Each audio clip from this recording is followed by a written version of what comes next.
মৰমৰ ছাত্ৰ-ছাত্ৰীসকল মাধৱ চন্দ্ৰ ডেকা চেনেলটোলৈ তোমালোকক স্বাগতম জনাইছোঁ।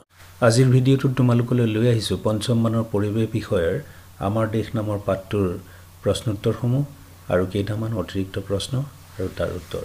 আহচোন আমি প্ৰশ্নোত্তৰসমূহ চাওঁ। 1 নম্বৰত দিয়া আছে উত্তৰ লিখা। ক ভাৰতবৰ্ষৰ চাৰিসীমাত থকা ৰাষ্ট্ৰ কেইখনৰ নাম। খ ভাৰতবৰ্ষৰ পৰিবহণ ব্যৱস্থা কেইটাৰ নাম। গ ভাৰতৰ চাৰিখন প্ৰধান নৈৰ নাম। ঘ ভাৰতৰ দুটা পৰ্বতৰ নাম। ঙ ভাৰতবৰ্ষৰ কেন্দ্ৰীয় শাসিত অঞ্চল কেইটাৰ নাম। প্ৰথম আমাৰ দেশৰ বৰ্তমান প্ৰধানমন্ত্ৰীগৰাকীৰ নাম। এতিয়া আমি প্ৰশ্নসমূহৰ উত্তৰবোৰ এটা এটাকৈ চাম। ক নম্বৰ প্ৰশ্ন আছিল ভাৰতবৰ্ষৰ চাৰিসীমাত থকা ৰাষ্ট্ৰ কেইখনৰ নাম। উত্তৰ ভাৰতবৰ্ষৰ চাৰিসীমাত থকা ৰাষ্ট্ৰ কেইখনৰ নাম নেপাল, ভূটান, চীন, ম্যানমাৰ, বাংলাদেশ, পাকিস্তান, আফগানিস্তান আৰু শ্ৰীলংকা। খ ভাৰতবৰ্ষৰ পৰিবহণ ব্যৱস্থা কেইটাৰ নাম। উত্তৰ ভাৰতবৰ্ষৰ পৰিবহণ ব্যৱস্থা কেইটাৰ নাম পথ পৰিবহণ, ৰেল পৰিবহণ, জল পৰিবহণ, আকাশী পথ পৰিবহণ আৰু ৰছী বা ৰজ্জু পথ পৰিবহণ। গ ভাৰতৰ চাৰিখন প্ৰধান নৈৰ নাম। উত্তৰ ভাৰতৰ চাৰিখন প্ৰধান নৈৰ নাম গংগা, ব্ৰহ্মপুত্ৰ, কৃষ্ণা আৰু কাবেৰী। এইখিনিতে তোমালোকক এটা কথা কৈ থওঁ, তোমালোকৰ পৰিৱেশৰ পাঠ্যপুথিৰ 93 পৃষ্ঠাত থকা মেপখন যদি তোমালোকে ভালকৈ চোৱা, চালে দেখিবা যে ইয়াত ভাৰতৰ প্ৰধান পাহাৰ পৰ্বত আৰু নদ নদীসমূহ দিয়া আছে। আৰু এই পৃষ্ঠাটো ভালকৈ চালে তোমালোকে গ আৰু ঘ নম্বৰ প্ৰশ্নোত্তৰসমূহ নিজাববীয়াকৈ কৰিব পাৰিবা।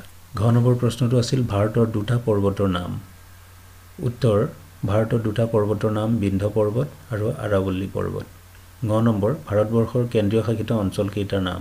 উত্তৰ ভাৰতবৰ্ষৰ কেন্দ্ৰীয় শাসিত অঞ্চল কেইটাৰ নাম আন্দামান নিকোবৰ দ্বীপপুঞ্জ, দাদৰা নগৰ হাভেলী আৰু দমন আৰু দিউ, দিল্লী, জম্মু আৰু কাশ্মীৰ, লাক্ষাদ্বীপ, পুডুচেৰী, চণ্ডীগড়, লাডাখ। প্ৰথম প্ৰশ্নটো আছিল আমাৰ দেশৰ বৰ্তমান প্ৰধানমন্ত্ৰীগৰাকীৰ নাম কি। উত্তৰ আমাৰ দেশৰ বৰ্তমান প্ৰধানমন্ত্ৰীগৰাকীৰ নাম নৰেন্দ্ৰ দামোদৰ দাস মোদী।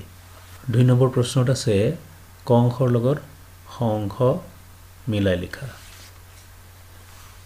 এতিয়া ছিকিম হ'ব গেংটক, তামিলনাডু হ'ব চেন্নাই, হাৰিয়ানা হ'ব চণ্ডীগড়, ঝাৰখণ্ড মিলিব ৰাঁচী, মহাৰাষ্ট্ৰ মিলাব লাগিব মুম্বাই। ইয়াৰ পাছৰ প্ৰশ্ন আছে খালী ঠাই পূৰ কৰা। ক নম্বৰ ভাৰতত 28খন ৰাজ্য আছে। খ নম্বৰ গুৱাহাটী আৰু দিল্লীৰ মাজত 1981 চনৰ পৰা বিমান চলাচল আৰম্ভ হয়। গ নম্বৰ ভাৰতত মুঠ 12টা প্ৰধান জাহাজ বন্দৰ আছে। খ নম্বৰ নতুন দিল্লী ভাৰতৰ ৰাজধানী। মই তোমালোকৰ কাৰণে কৰি দিলোঁ, তোমালোকে চাই ল'বা। ইয়াৰ পাছৰ প্ৰশ্ন আছে ভাৰত নামটোৰ উৎপত্তিৰ বিষয়ে লিখা। উত্তৰ প্ৰাচীন কালত ভৰত নামৰ এজন বৰ প্ৰতাপী ৰজাই ইয়াত ৰাজত্ব কৰিছিল। ভৰত ৰজাৰ নাম অনুসৰি আমাৰ দেশখনৰ নাম ভাৰতবৰ্ষ হয় বুলি বহুতে কয়। আনহাতে ভাৰতবৰ্ষৰ মাজেদি বৈ যোৱা সিন্ধু নৈ, যাক লেটিন ভাষাত ইণ্ডাছ বুলি কোৱা হয়, সেই ইণ্ডাছ শব্দৰ পৰাই ইংৰাজীত ইণ্ডিয়া হয় বুলি কোনোৱে কয়। পাছৰ প্ৰশ্নত আছে ৰাষ্ট্ৰীয় সংহতি বুলিলে কি বুজা।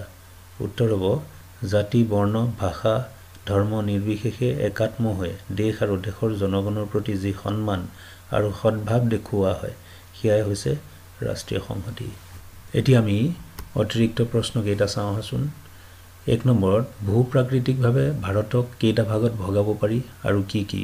উত্তৰ 4টা ভাগত ভগাব পাৰি। ক উত্তৰৰ হিমালয় পাৰ্বত্য অঞ্চল। খ উত্তৰ ভাৰতৰ সমভূমি অঞ্চল। গ দক্ষিণৰ মালভূমি অঞ্চল। ঘ উপকূলীয় অঞ্চল। 2 নম্বৰ ভাৰতৰ পূবে, পশ্চিমে আৰু দক্ষিণে কি কি সাগৰ মহাসাগৰ আছে। উত্তৰ ভাৰতৰ পূবে বংগোপসাগৰ, পশ্চিমে আৰৱ সাগৰ আৰু দক্ষিণে ভাৰত মহাসাগৰ আছে। 3 নম্বৰত আছে অসমৰ প্ৰথম ৰেলপথটোৰ নাম কি আৰু ইয়াক কেতিয়া নিৰ্মাণ কৰা হৈছিল। উত্তৰ ডিব্ৰু-মাৰ্ঘেৰিটা ৰেলপথ 1882 চনৰ পৰা 1884 চনৰ ভিতৰত নিৰ্মাণ কৰা হৈছিল। 4 নম্বৰ প্ৰশ্ন ভাৰতবৰ্ষৰ 3টা ৰাষ্ট্ৰীয় জলপথ কি কি। উত্তৰ ক গংগা, ভাগীৰথী, হুগলী নদীৰ জল পৰিবহণ ব্যৱস্থা। খ ব্ৰহ্মপুত্ৰৰ শদিয়া, ধুবুৰী জল পৰিবহণ ব্যৱস্থা। গ পশ্চিম উপকূলীয় খাল জল পৰিবহণ ব্যৱস্থা। 5 নম্বৰ প্ৰশ্ন ভাৰতৰ সংবিধানৰ দ্বাৰা স্বীকৃত ভাষা কেইটা। উত্তৰ 22টা। 6 নম্বৰ প্ৰশ্ন ভাৰতৰ ৰাষ্ট্ৰীয় সংহতিৰ ক্ষেত্ৰত বিশেষ অৰিহণা আগবঢ়োৱা 4 গৰাকী ব্যক্তিৰ নাম লিখা উত্তৰ মহাত্মা গান্ধী মৌলানা আবুল কালাম আজাদ সৰোজিনী নাইডু আৰু গোপীনাথ বৰদলৈ আজিৰ ভিডিঅ'টোত তোমালোকলৈ এইখিনিকে লৈ আহিলো পাছৰ ভিডিঅ'বোৰ চাই থাকিবা মই অন্যান্য পাঠৰ প্ৰশ্নোত্তৰসমূহ অতি শীঘ্ৰে লৈ আহিম আশা কৰোঁ তোমালোকে চেনেলটি শ্বেয়াৰ কৰিবা আৰু সাবস্ক্ৰাইব কৰিবা